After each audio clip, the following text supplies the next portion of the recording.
Hi everyone, Susan Thomas here, and today I want to teach you how to make architectural earrings.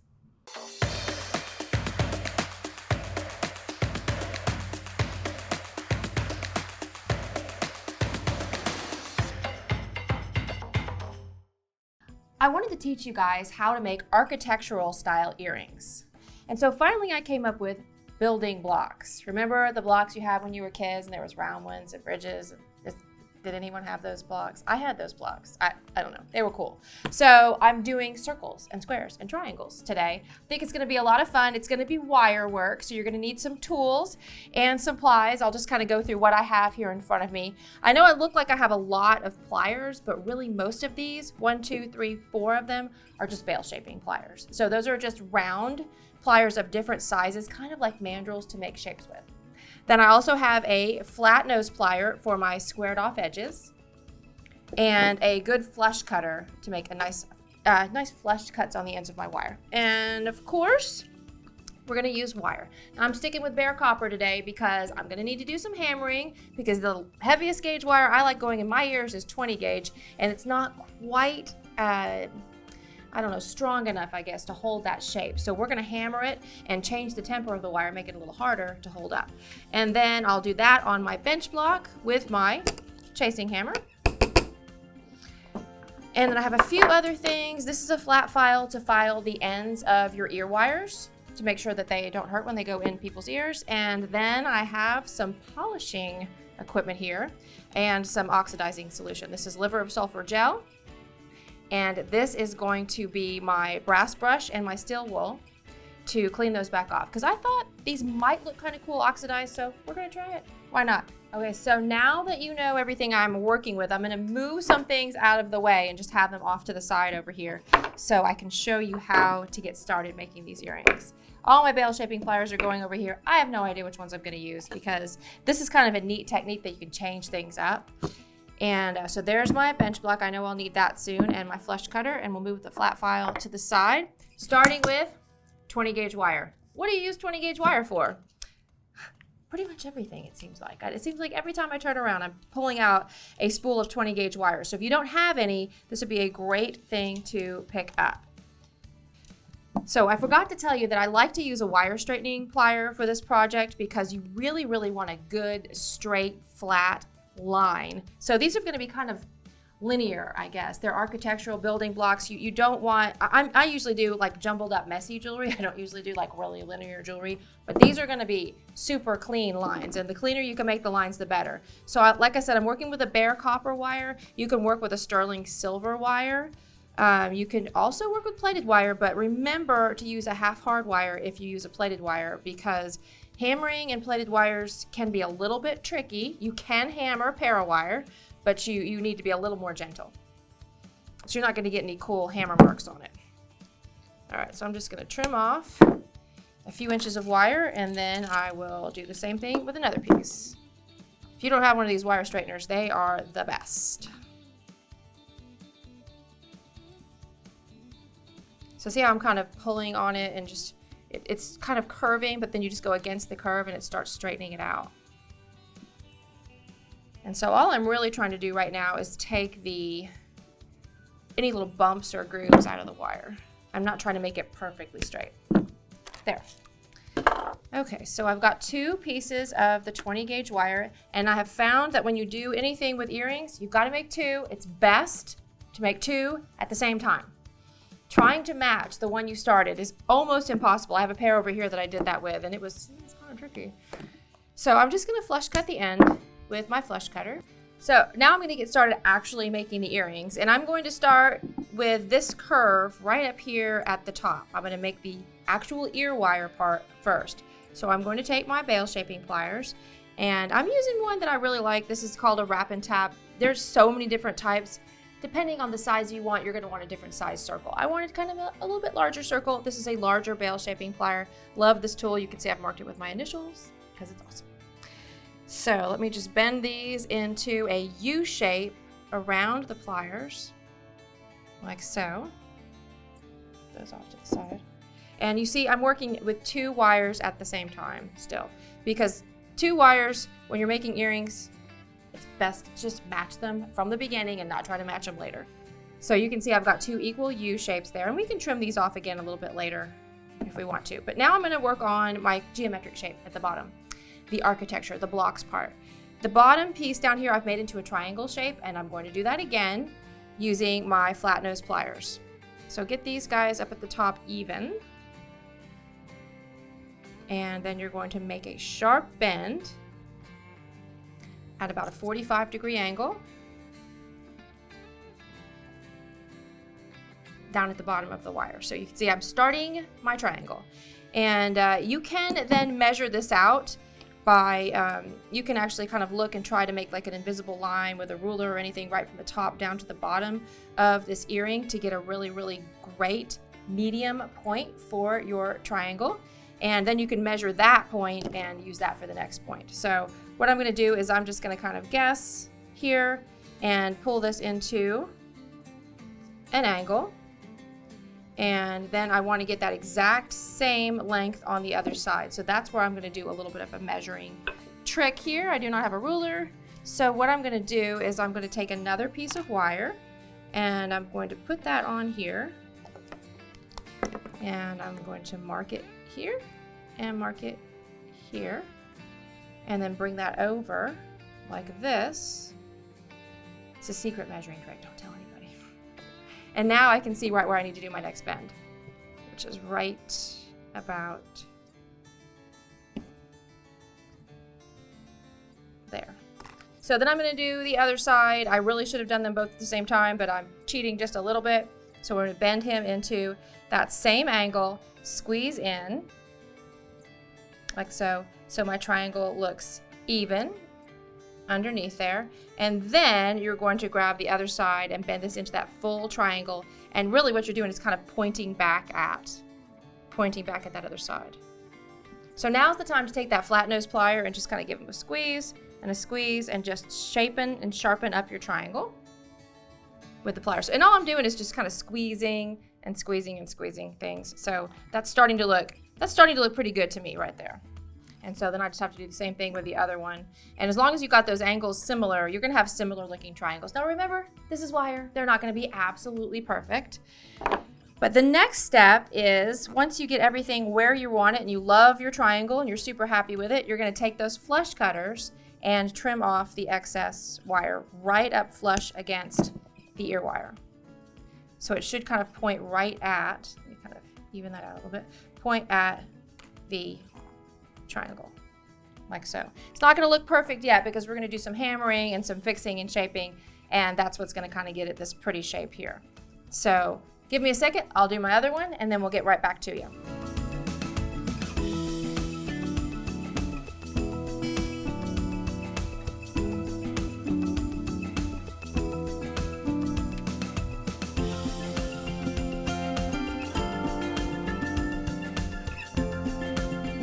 All right, so now I am relatively happy with my triangles. I took a long time fiddling with them, and you might too. The circles are actually easier than the triangles. The easiest shape is the circles. I, of course, started with my favorite, not the easiest. So this looks so simple. It's so funny, but it is simple, but if you're a perfectionist, you're gonna have fun messing around with the edges of your wire and trying to get them exactly perfect. Okay, so I like the way those look. I think they're pretty good. I'm gonna back to back them like this and check the length of my ear wire and make sure they're right about the same, and they are.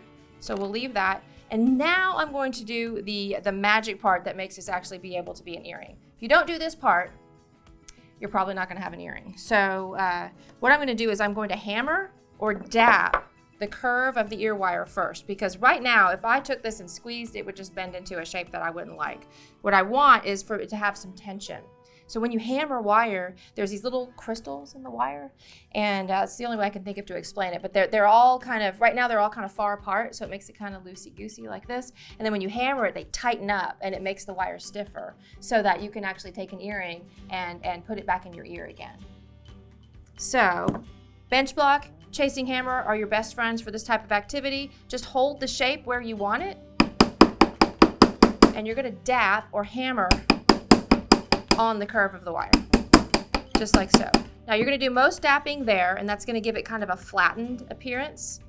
And then I'm gonna go ahead and dap down the side because this is a long piece of 20 gauge wire. It's only about 0.8 millimeter thick, and that's not real thick, and I want this to hold its shape forever. So I'm gonna hammer down this way as well, but I'm not gonna flatten it. I'm just gonna kind of give it just a little bit of strength. And then I'm gonna do the same thing along the piece that's gonna go into my ear. Now you can also use on these parts here, if you really don't want to get any hammer marks, you can use a rawhide mallet along these parts, and that will not shape the wire, but it will strengthen the wire. Every time you hit it, you're actually pushing those crystals together, making it stronger and stronger and more brittle, really. Now down at the bottom, I liked the way it looked when I gave it a nice flattened look. So this triangle is going to get some serious smashing. So smash that, kind of come up the side, and you can see it's really see that look at that. It's kind of crazy, isn't it? How that works. So there's that guy right there, and then I'll do the same thing on the other one. The only thing that's really important on this is make sure you face them to each other so that one goes in one ear and one goes in the other. And on this guy, it's the same thing. Just gonna hold my ear wire in shape. Dap along the curve, and then dap very, very lightly down the sides. And like I said, you can switch to your rawhide here if you want to. This also flattens everything out, and they look much more professional if you hammer them and flatten them out. If you don't do that, well, you're just gonna struggle and nobody will be able to wear them, and also they won't look as cool. So you can always flip it over too if you want to. I kind of only like to dap on one side because it kind of shines up the wire a little bit. So those guys, I'm gonna put those to the side. Those are ready to be oxidized or worn, whichever we wanna do. Let me see. I like my first pair better, but it's kind of harder when I'm showing you guys how to do it to make a perfect one. So I'm gonna not be a huge perfectionist about that pair. But then let me show you how to do this pair.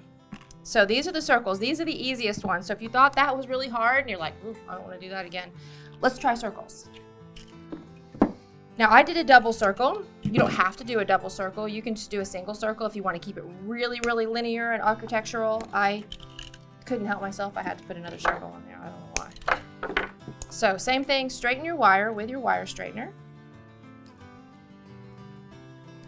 And the fun thing about this is it doesn't take a lot of wire, so you really, I think the amount of wire I have in my hands right now couldn't have cost me 2 cents. So if I don't like what I did, I seriously toss it to the side, recycle your copper. If you're using sterling, put it in the scrap bucket, melt it, do whatever you want to with it, and make another pair. Because even on sterling, if you're using just a couple, a few inches of 20 gauge wire, it's not going to add up to that much. You could probably make a pair of earrings for less than $1 with sterling silver wire. And I love that because you can oxidize sterling and then, rough it up a little bit with some steel wool, and then there's sterling silver. Kind of cool. So you can practice this technique and practice it with copper, and then move on to some more, some sterling silver wire. Okay. Trim off the ends, and like I said, I may cut those again, but I may not. So then this time I'm gonna try again to do 2 at once. Okay, so we're just gonna bring this into that U shape, right around a 13 millimeter dowel. So if you're wanting to get that exact size that I'm doing, then that's what you're gonna wanna do. Now at the bottom, I'm gonna use the same. This is why this is so much easier, because I'm using the same mandrel, so I know my sizes are going to be the same. I don't have to size anything. So I'm just going to wrap this, just decide where you want your circle, wrap it all the way around to the other side.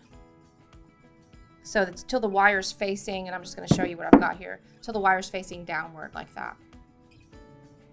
So it's like you've got a whole line there. Now I'm going to pull these apart because you can't really do this next part at the same time. If I just wanted to leave it in a circle, I could stop right there. So I'll leave that one like that. If you want to do it like this, what you're going to do is take a smaller mandrel. Now this time I'm using a wubber. This I think is an 8 millimeter mandrel. Why do I use the wubber? Because I know it's 100% round all the way around. And not all bale shaping pliers are like that. And I don't want to mess up all this work I just did and then use a bale shaping plier that's going to give me like a squared off edge somewhere. So I'm going to use the wubber. I'm going to put that in there, and I'm going to wrap this same wire, the last of that wire, around this guy, just like so. So see what I did? I'll take my hand out of the way and show you. Pretty cool, right? So I'll leave this one like this and this one like this so you guys can see 2 different options. I won't have matching earrings, but you can. So then I'm gonna trim off my extra wire. You gotta make sure you trim it off on the inside just a little bit so it fits right down into that piece. So now these are ready for hammering. See, that one really was a lot easier. I should have started with the easy one. I don't know, I never do that. Okay, well, let me do this one then, because I just made a mistake that I'm gonna show you guys about in just a second. So let me go ahead and finish this one. And with my double circle. Because you know you can just do it with a single circle if you want to. So trim the wire. Now, what I did was I started hammering before I pulled my circle inward. See, so it's not on top of that. So what happened was, see how I've got this hammer here? That's not fixable because these wires, they'll actually cut each other if you hammer into them. And so that, I ruined it. So I'm gonna move him to the side. And this one, I made sure that I pulled my circles out so that no wire is overlapping before I started hammering. So then I'll bring this in and I'm just gonna hammer. Once again, I'm gonna dap this top curve. So flatten it out a little bit and then lightly dap along the sides. Once again, you can switch to your other plier here. I mean, your other plier, your rawhide. To give myself an actual visual cue to say the right thing. And then go down on the sides and then down here on the circle. Give it some hammering, and I like to hammer a little bit more on this outside edge of the circle. It just gives it a neat look, and I think when we oxidize these, it's gonna look really cool. So that guy actually turned out pretty good. He's almost the same as the one I made originally. So that's good. Now, so here's my mistake. Remember what you don't want to do. Let me get some pliers out of the way here. What you don't want to do is overlap your wire like that on this double circle. Now, if you just do a single circle, same thing, don't overlap, but you probably won't have as much trouble with that. So that's a couple of different ways that you can make these. You can also, of course, make squares, and that's very similar to doing the triangle. And if you're a perfectionist and you want to get this exactly right, what I would do is I would actually take a measurement across this part of the earring after you make it, and then use that measurement from here to here, here to here, and then obviously the last one will be easy. But just use your measurements, then you'll get a perfect square. That's the perfect size and shape to fit your earring. Now, I promised you guys that I would do some oxidizing today on these because I really think it's going to make them look pretty cool.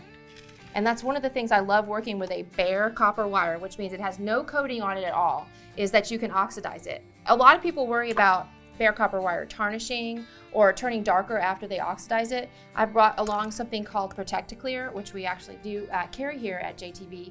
And you can spray them afterwards once you get them exactly how you want them, the shininess, whatever. And that will keep them either shiny or oxidized exactly the way you did it. So this is called liver of sulfur gel, and I'm going to pour some of that into my cup of water over here. And I'm going to do it over here just because I don't want to get any on this pretty pad. And so this smells really awful. It smells like rotten eggs. And but it's the fastest way to oxidize metal that well, there's one faster way, but it involves a skull and crossbones. We won't go there, but it's one of the fastest ways to oxidize your silver. To get this same effect, without the liver of sulfur gel, go and hard boil about 6 eggs, which also smells awful after a while, and crunch them up, put them in a Tupperware, and put whatever you want to oxidize in there, but it's going to take 24 hours. Liver of sulfur, even though it smells bad, oxidizes things right away. So I'm going to take my triangles. Actually, let's do the circles. Let's do the circles. I'm going to take my circles that I have right here, and I'm just going to dip them down. Let me put I'm going to bring my paper towel up here just so I don't get it on my... This will stain. And I'm just going to dip it down in there, and then I'll pull them out just so you can see what happens so quickly. See how it's starting to turn darker?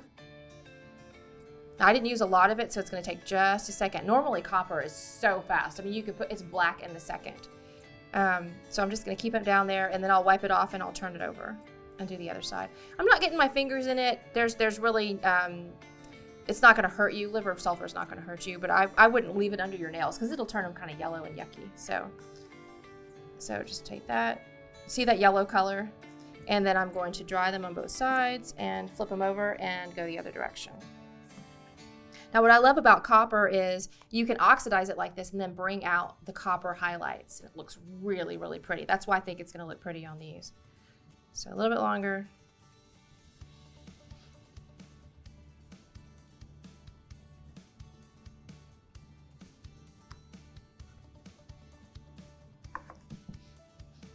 Okay.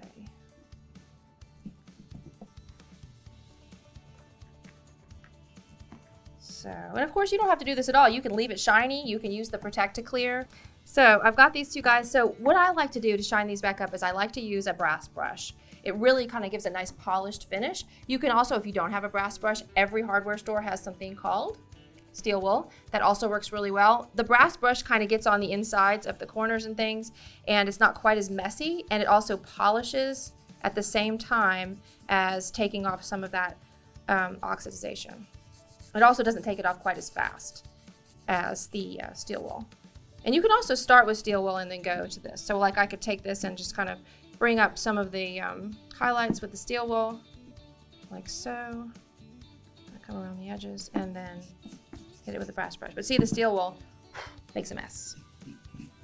See how pretty that's looking? My fingers aren't looking really pretty, but this is.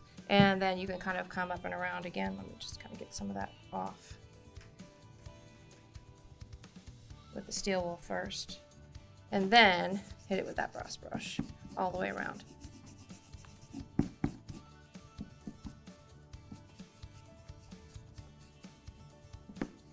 And I didn't hammer this one very much, but I did on the square one. So I'm gonna do that one too, just so we get like a look of what it looks like if you've got some hammer marks in your piece. So see, pretty cool, right? And now I can keep working on that a little bit more and kind of, but you see what it does is it just kind of richens up the color of the copper. And so I still want to do a little bit more work on this one here. I want to get a little bit more into that circle and a little bit more on that part. But all it did was kind of richen the copper. And then I spray it with that Protect to Clear once I'm happy with the finished product, and voila, it'll stay. If you love it black, you can leave it black too, but make sure that you hit it with that Protect to Clear. One of my favorite things to do is just kind of oxidize them like this and then wear them for a few days and let them season and then hit them with the Protect to Clear.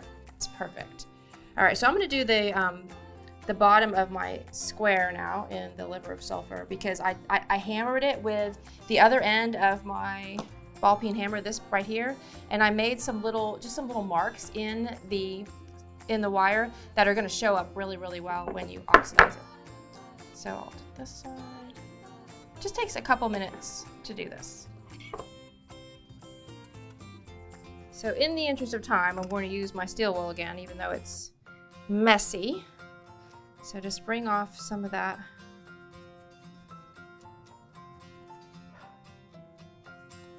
patina in here,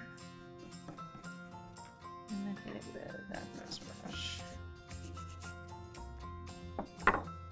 So see how that one's kind of got like almost like some little hammer marks in it, which look really, really cool.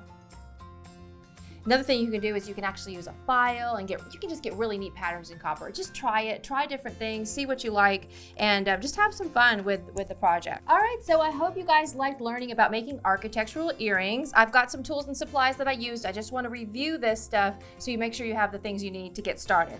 First of all, you're going to need your 20 gauge bare copper wire. You can also use sterling or half hard plated wire. Then, as far as tools are concerned, I used a variety of bale shaping pliers. These are just round bale shaping pliers. That's how I made those circles at the bottom. And I also used a wire straightener on every single pair to get them really, really good and linear. And let's see, what else? Oh goodness, yes, those flat nose pliers, essential, and a very good flush cutter, also essential. Finally, I've used my chasing hammer and my rawhide hammer to harden up that bare copper wire on my bench block. And you didn't see me, but I did file the ends of my ear wires. Always make sure you do that so they're nice and smooth for everybody who's wearing your gorgeous earrings. Finally, just as an extra step today, we oxidized our pairs, and I used liver of sulfur gel And to polish these up at the end, I used a brass brush and a little bit of steel wool to get a nice finish on my oxidized pieces. Later on, if you want to keep that patina beautiful or to keep them shiny, you can use something like an acrylic sealer. Thanks so much for watching. If you guys would like to pick up some supplies, like the ones I worked with today, check out the links down below. What shape would you make on your architectural earrings? Let me know in the comments. Don't forget to like, subscribe, and ring that bell, and we'll see you again next time.